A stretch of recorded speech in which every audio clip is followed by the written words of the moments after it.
margarita, the margarita of the people, the hot and spicy margarita, and of course space launch margarita.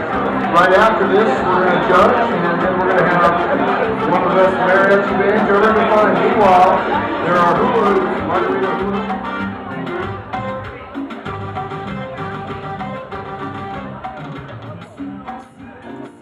Okay, so I'm here now going to talk about Crave Heat, which is really actually exciting for me because it was my first food truck experience, because they are not very easy to navigate for vegetarians, or especially for vegans.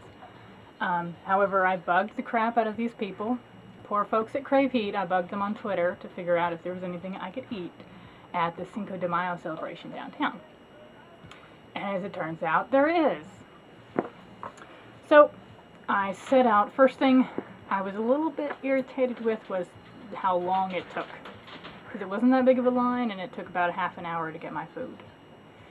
But I understand, having worked in a small kitchen before, I actually understand how long it takes. And what I really liked is outside they have a video game set up, so you can play the lovely Teenage Mutant Ninja Turtles from the Super Nintendo.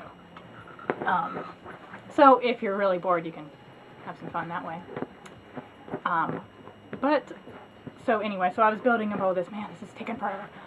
But when I finally got my lovely veggie burrito, it was worth all the hassle. And it was very, very delicious. I'm actually going to cut in a scene of me eating it the next day, because I had half of it left over because it was this big, which is also a plus because I love leftovers.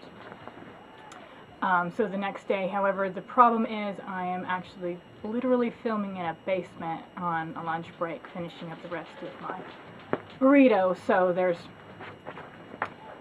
some lighting problems there. So this is actually the next day. These are my leftovers from Crave Heat. My wonderful vegan burrito. This is half of it. I'm just savoring the deliciousness. Some really tasty beans and rice, of course.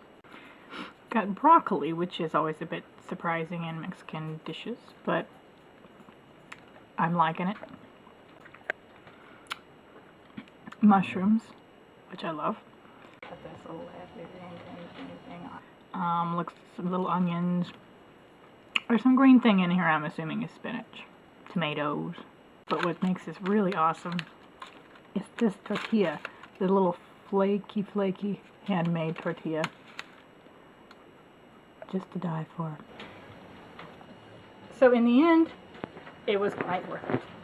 Even though the only thing I would suggest is, if you are going to Crave Heat looking for some vegan food, be very specific about what you do not want on there.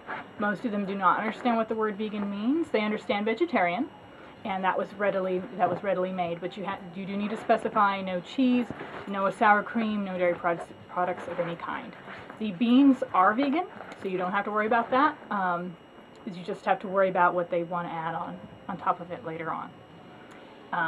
So be aware, but they're very friendly, and they're really wanting to get it right for you, and they did. Didn't mess up anything, and it was absolutely delicious. So please support our local food trucks as you can, and I did hear some feedback from them on Twitter when I posted that I liked it, and they are seriously thinking about carrying the soy chorizo. So support them in any way you can, and we can maybe get some more vegan and vegetarian options from our food trucks. I'm just savoring the deliciousness.